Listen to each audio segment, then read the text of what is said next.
Assalamualaikum warahmatullahi wabarakatuh. Alhamdulillahirabbil alamin. Allahumma shalli ala Muhammad wa ala ali Muhammad. Akhi, kita kembali ke pembahasan buku Sifat Salat Nabi yang ditulis oleh Syekh Al-Albani. Kita masuk ke topik 19, bacaan salat. Setelah kita membahas doa al-istiftah, kita masuk kepada doa yang Rasulullah SAW ucapkan untuk meminta perlindungan kepada Allah sebelum membaca Al-Fatihah. Selepas doa istiftah sebelum Al-Fatihah. Ternyata ada satu doa yang seringkali kita tinggalkan. Apa yang diucapkan? A'udzu billahi minasyaitonir rajim min hamzihi wa nafthihi wa nafthihi. Saya berlindung kepada Allah dari syaitan yang terkutuk, dari bisikannya, kesombongannya, dan tiupan-tiupan mantranya. Jadi ini doa yang dibaca oleh Rasulullah SAW setelah doa istiftah. Nah, terkadang beliau menambahkan kalimat lainnya dengan mengucapkan A'udzu billahi samiul alim minasyaiton. Saya berlindung kepada Allah yang Maha mendengar lagi Maha mengetahui dari syaitan. Sebelum doa yang sebelumnya tadi saya ucapkan. Nah, jadi doa yang dipanjatkan Rasulullah SAW untuk memohon perlindungan daripada Allah dari syaitan yang terkutuk. Nah, kemudian kita masuk ke pembahasan yang sangat panjang mengenai Bismillahirrahmanirrahim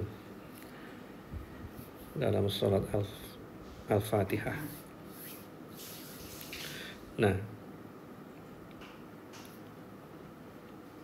praktek yang sering kita dengar adalah menjaharkan.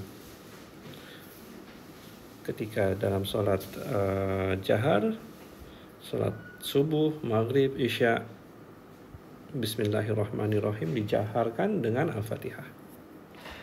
Tetapi dari hadis Anas, beliau menyatakan bahwa itu tidak dijaharkan. Tetap dibaca, tetapi pelan-pelan saja, dengan suara yang dipelankan. Jadi dalam hadis riwayat Bukhari, Anas menyampaikan bahwa Nabi SAW, Abu Bakar dan Umar mengawali bacaan sholat mereka dengan membaca Alhamdulillahirabbil alamin. Bismillahnya tetap dibaca, tapi dengan suara yang dipelankan. Nah, begitu masuk ke Alhamdulillah, dikuatkan kembali. Itu hadis riwayat Al-Bukhari. Kemudian lafaz yang lainnya di dalam riwayat Muslim,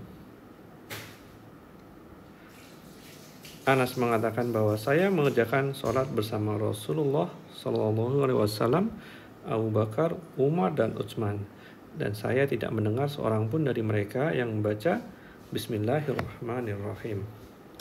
Ingat, hadis ini tidak mengatakan bahwa Bismillahirrahmanirrahim tidak dibaca, tetapi suaranya dipelankan.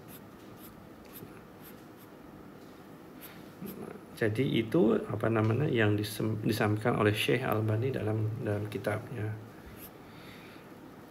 Tetapi kalau kita tilik kembali, bagaimana orang-orang yang membaca hal ini dengan jelas. Nah, dalam buku ini kita bisa membaca bahwa ada hadis juga yang diriwayatkan dari Anas yang mengatakan bahwa Bismillahirrahmanirrahim dijaharkan.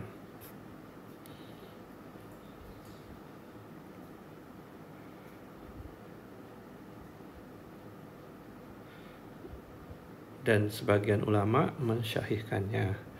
Jadi hadis ini kita bisa dapatkan di riwayat Asy-Syafi'i dalam kemudian Ad-Darqutni, kemudian Al-Baihaqi. Nah, Syekh mengatakan bagaimana kok bisa ada kontras antara Anas yang satu mengatakan disyirkan, dipelankan atau diucapkan dengan jelas. Nah, kemudian Syekh mengatakan bahwa ini logika yang kita harus memakai logika dalam ilmu hadis. Jadi bagaimana mungkin bahwa riwayat ini bisa lepas daripada Khulafaur Rasyidin sehingga Abu Bakar, Umar, Utsman semuanya tidak membacanya dengan jahar. Jadi ini yang disampaikan oleh Syekh. Jadi Syekh lebih berkecenderungan bahwa yang lebih kuat adalah yang membaca lebih lembut, membaca dengan sir, dipelankan. Tetapi sebagai pengikut Imam Syafi'i dalam kitab Al-Um, Imam Syafi'i memilih untuk memilih pendapat Anas yang mengkeraskan bacaannya. Jadi itulah ilmu fikih yang kita berhadapan dengan perbedaan pendapat. Kita tidak membuat ini sebagai suatu hal yang menjadikan pertentangan, tapi kita tertarik untuk melihat dari mana sih datangnya dua pendapat ini. Jadi itu yang kita sampaikan tentang bacaan ta'awuz ketika kita selesai membaca doa istiftah dan kemudian bismillah apakah dijaharkan atau disyirkan. Itu dulu. Assalamualaikum warahmatullahi wabarakatuh.